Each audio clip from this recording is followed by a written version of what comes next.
రైట్గా BC రిజర్వేషన్లపై 2 రిపోర్ట్లు rural urban local బాడీలకు వేర్వేరుగా పంచాయతీ ఎన్నికల కోసం ఫస్ట్ రూరల్ నివేదిక 600 పేజీలతో ఇప్పటికే సిద్ధం త్వరలోనే సర్కార్కు అందజేత నివేదికలో వార్డు యూనిట్గా కులాల వారీగా జనాభా లెక్కలు దాని ప్రకారమే రిజర్వేషన్లకు బీసీ డెడికేటెడ్ కమిషన్ సిఫార్సులు ఫిబ్రవరి చివరి వారంలో పంచాయతీ ఎన్నికలు స్థానిక సంస్థలో బీసీ రిజర్వేషన్ల పెంపు కోసం ప్రభుత్వం ఏర్పాటు చేసిన బీసీ డెడికేటెడ్ కమిషన్ నివేదిక తుది దశకు చేరుకున్నది. రూరల్ లోకల్ బాడీలు గ్రామ పంచాయతీలు మండల పరిషత్ జిల్లా పరిషత్ అర్బన్ లోకల్ బాడీలకు మున్సిపాలిటీలు కార్పొరేషన్లు వేర్వేరుగా 2 రిపోర్టులను ప్రభుత్వానికి కమిషన్ ఇవ్వనున్నట్టు తెలుస్తున్నది. గ్రామ పంచాయతీ పాలక వర్గాల గడువు ముగిసి వచ్చే నెల 1వ తేదీకి ఏడాది పూర్తి కానుంది. దీంతో మరోసారి ఇన్ఛార్జీల పాలన కొనసాగించేందుకు ప్రభుత్వం సిద్ధంగా లేదు. ఎట్టి పరిస్థితుల్లోనూ ఫిబ్రవరి చివరి వారంలో కానీ మార్చి మొదటి వారంలో కానీ పంచాయతీ ఎన్నికలు నిర్వహించాలని భావిస్తున్నది. ఈ క్రమంలోనే రిపోర్ట్ కోసం సర్కారు నుంచి ఒత్తిడి పెరుగుతుండటంతో నివేదికను 2 భాగాలుగా బీసీ డెడికేటెడ్ కమిషన్ రెడీ చేస్తున్నది. మొదటి పంచాయతీ ఎన్నికలు జరగనుండడంతో రూరల్ లోకల్ బాడీల రిపోర్ట్లను తొలుత సిద్ధం చేస్తున్నది. ఇప్పటికే ఈ నివేదిక 600 పేజీలతో సిద్ధమైనట్టు తెలిసింది. దాన్ని ఈ వారంలోనే సీఎం రేవంత్ రెడ్డికి అందజేయనున్నట్టు సమాచారం అందుతా ఉంది. ఇక కులాల వారీగా జనాభా లెక్కలు 2011 జనాభా లెక్కల ప్రకారం రాష్ట్ర జనాభా 3.5 కోట్లుండగా ఈ 14 ఏళ్లలో 4.5 కోట్లకు చేరినట్టు అంచనా. కానీ ప్రభుత్వం దగ్గర పూర్తి స్థాయి జనాభా లెక్కలు కానీ కులాల వారీగా వివరాలు కానీ లేవు. ఎందుకు లేవా? ఎందుకు లేవు?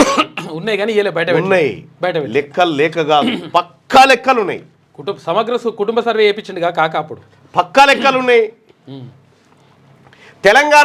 తెలంగాణ ఏర్పడిన కొత్తలో అప్పటి బీఆర్ఎస్ సర్కార్ సమగ్ర కుటుంబ సర్వే చేపట్టినప్పటికీ ఆ వివరాలను బయట పెట్టలేదు. దీంతో బీసీ రిజర్వేషన్ల పెంపు కోసం బీసీల లెక్కలు తీయడం ప్రస్తుత సర్కార్కు తప్పనిసరైంది. దీంతో పోయిన ఏడాది సెప్టెంబర్ 6న నిరంజన్ చైర్మన్గా 4 సభ్యులతో బీసీ కమిషన్ ఏర్పాటు చేశారు. ఇక్కడ తర్వాత హైకోర్టు జోక్యంతో నవంబర్ 3న రిటైర్డ్ ఐఏఎస్ భూసాని వెంకటేశ్వరరావు చైర్మన్గా బీసీ గురుకుల సెక్రటరీ సైదుల్ సెక్రటరీగా బీసీ డెడికేటెడ్ కమిషన్ నియమించింది. నెల రోజుల్లోగా రిపోర్ట్ అందజేయాలని ఉత్తర్వులు పేర్కొంది. ప్రభుత్వం పోయిన ఏడాది నవంబర్ 6 నుంచి డిసెంబర్ 10 వరకు సామాజిక ఆర్థిక విద్యా ఉపాధి రాజకీయ కుల సర్వే 2024 పేరుతో సమగ్ర కులగణన సర్వే నిర్వహించింది. ఈ క్రమంలో కమిషన్ గతేడాది నవంబర్ డిసెంబర్ నెలల్లో అన్ని ఉమ్మడి జిల్లాల్లో పర్యటిస్తూ వివిధ కుల సంఘాలు మేధావులు సామాన్యుల నుంచి 650 వినతి పత్రాలు స్వీకరించింది. వీటితో పాటు మాసబ్ ట్యాంక్ సంక్షేమ భవన్లో పబ్లిక్ హియరింగ్ నిర్వహించగా వివిధ రాజకీయ పార్టీలు బీసీ సంఘాల నుంచి ఇతరత్ర మరో 100 దాకా ఆర్జీలు వచ్చాయి. వీటన్నింటినీ సమగ్రంగా అధ్యయనం చేసిన కమిషన్ ఆ అంశాల నివేదికలో పేర్కొన్నట్టు తెలిసింది. ముఖ్యంగా కార్పొరేషన్లు మున్సిపాలిటీలు మండలాలు గ్రామాల వార్డుల వారీగా జనాభా లెక్కలను కులాలతో సహా పొందుపరచడం విశేషం. అర్బన్ రిపోర్టు అందుకే లేటు. ఫిబ్రవరి 2వ వారంలో కానీ మార్చి మొదటి వారంలో కానీ పంచాయతీ ఎన్నికలు నిర్వహించాలని సర్కార్ భావిస్తున్నది. ఒకవేళ ఆలోగా ఎన్నికలు నిర్వహించకపోతే మార్చి ఏప్రిల్ మొదటి వారంలో జరిగే వివిధ పరీక్షల కారణంగా మళ్ళీ వేసవి సెలవుల్లో అంటే మేలోనే ఎలక్షన్ నిర్వహించాల్సిన పరిస్థితి. మరోవైపు ఫిబ్రవరి 1తో పంచాయతీ పాలక వర్గాల గడువు ముగిసి ఏడాది పూర్తవుతున్నందున అదే నెల 2వ వారంలో పంచాయతీ ఎన్నికలు నిర్వహించి వీలైతే ఎంపీటీసీ జెడ్పీటీసీ మున్సిపల్ ఎన్నికలను ఏప్రిల్ మే నెలలో నిర్వహించాలని సర్కార్ ఆలోచనగా కనిపిస్తున్నది. ఇదే విషయాన్ని ఇప్పటికే ప్రభుత్వం డెడికేటెడ్ కమిషన్ దృష్టికి తీసుకెళ్లడంతో కమిషన్ ఆ మేరకు 2 భాగాలుగా సర్కార్కు నివేదిక ఇవ్వాలని నిర్ణయించింది. గ్రామీణ ప్రాంతాలకు సంబంధించిన కులగణన సర్వే రిపోర్ట్ పూర్తి స్థాయిలో కమిషన్కు అందినప్పటికీ అర్బన్ ఏరియాలకు సంబంధించిన సర్వే రిపోర్ట్ ఇంకా పూర్తి స్థాయిలో చేరనట్టు తెలుస్తున్నది. దీనికి తోడు కార్పొరేషన్లు మున్సిపాలిటీలో విలీనాలు వార్డుల్లో మార్పులు చేర్పులకు సంబంధించి కూడా కొన్ని వివరాలు రావాల్సి ఉంది. దీంతో ఇప్పటికే దాదాపు పూర్తయిన రూరల్ లోకల్ బాడీలకు సంబంధించిన రిపోర్ట్ సర్కార్కు అందజేసి ఆ తర్వాత మరో వారం 10 రోజుల్లో అర్బన్ రిపోర్ట్ను అందజేయాలని బీసీ కమిషన్ నిర్ణయించింది. ప్రస్తుతం రాష్ట్రంలో 12,845 గ్రామ పంచాయతీలు ఉండగా వాటిలో 1,13,328 వార్డులు ఉన్నాయి. దీంతో ఆయా పంచాయతీలు వార్డుల యూనిట్గా కులాల వారి జనాభా వివరాలను కమిషన్ సిద్ధం చేసింది. ఆ లెక్కల ఆధారంగానే ఏ పంచాయతీలు వార్డులు ఎంపీటీసీ జెడ్పీటీసీ స్థానాలు ఎంపీపీ జెడ్పీలు బీసీలకు కేటాయించాలో సర్కార్కు స్పష్టమైన సిఫార్సు చేయనున్నట్టుగా కమిషన్ వర్గాలు వెల్లడించాయి. సో ఇక్కడ ఇంకొకటి లోకల్ బాడీ ఎన్నికలపై వ్యూహాత్మకంగా అడుగులు అనేది ఒక వార్త. త్వరలో జరగనున్న సర్పంచ్ ఎంపీటీసీ జెడ్పీటీసీ మున్సిపల్ ఎన్నికలపై ప్రభుత్వం వ్యూహాత్మకంగా అడుగులు వేస్తున్నది. ఈ మూడింట్లో ఏ ఎన్నికలు ముందు జరపాలనే దానిపై తర్జన భర్జనల తర్వాత ముందుగా పంచాయతీ ఎన్నికలు నిర్వహించాలనే నిర్ణయానికి వచ్చింది.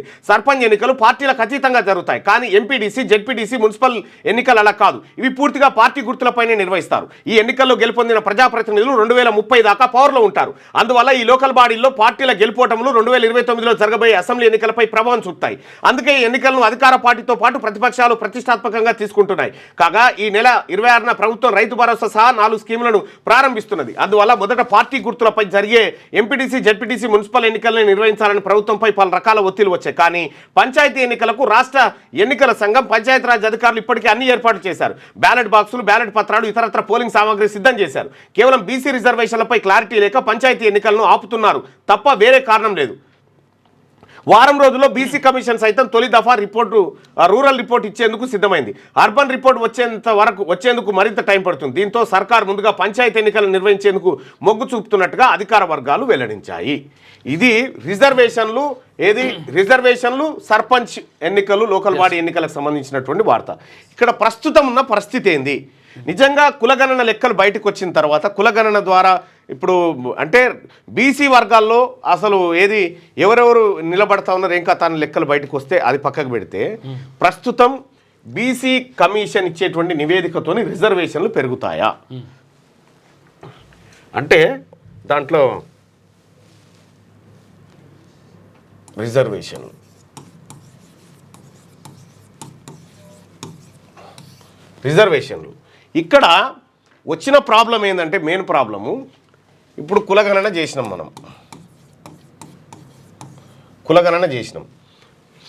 ఇంకోవైపు కామారెడ్డి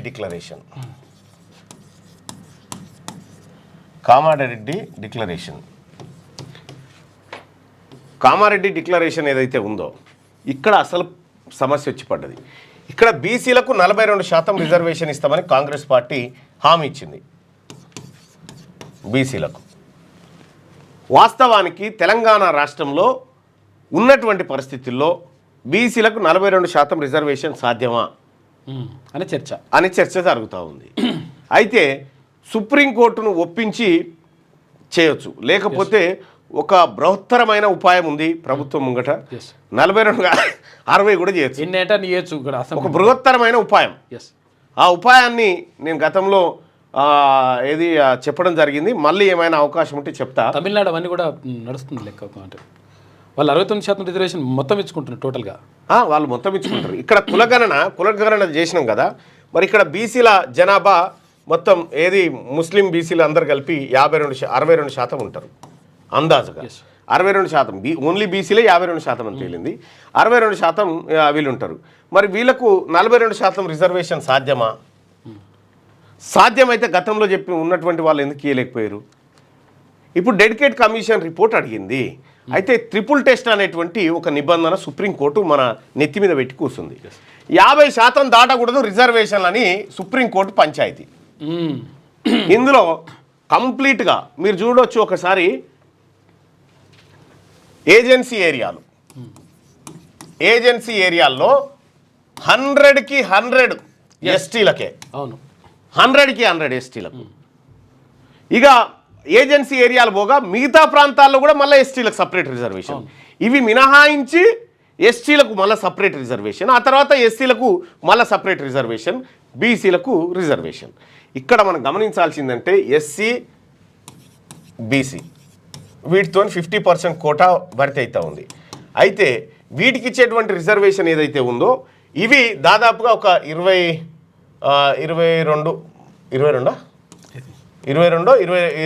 వీళ్ళిద్దరు కలిసి 22% పోతా ఉంది. ఇక మిగిలినటువంటిది 28% మిగులుతుంది. 28% మిగులుతుంది అంటే ఇంకొంచెం ఎక్కువ, ఒకటి ఇటాట్ ఉంటుంది. 30 లోపే మరి 42 ఎట్లా సాధ్యమవుతుంది? సుప్రీంకోర్టు ఏమో 50 దాటొద్దు అంటుంది కదా. 50 దాటొద్దు అన్నప్పుడు మనం ఎట్లా పెంచగలుగుతాం? మనం ఇది ఉన్నటువంటి ఆప్షన్ ఏంది?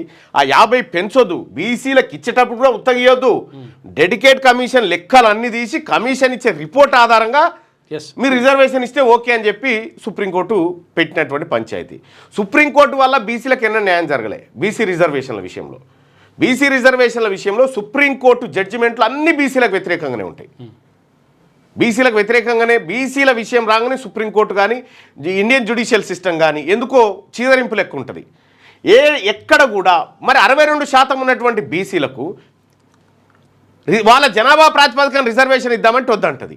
కానీ ఈడబ్ల్యూఎస్ కోటా మాత్రం ఎకనామికల్లీ వీకర్ సెక్షన్ ఏదైతే ఉందో వీళ్ళకి మాత్రం 10% ఇచ్చుకోరు. ఇప్పుడు దాటలేదా?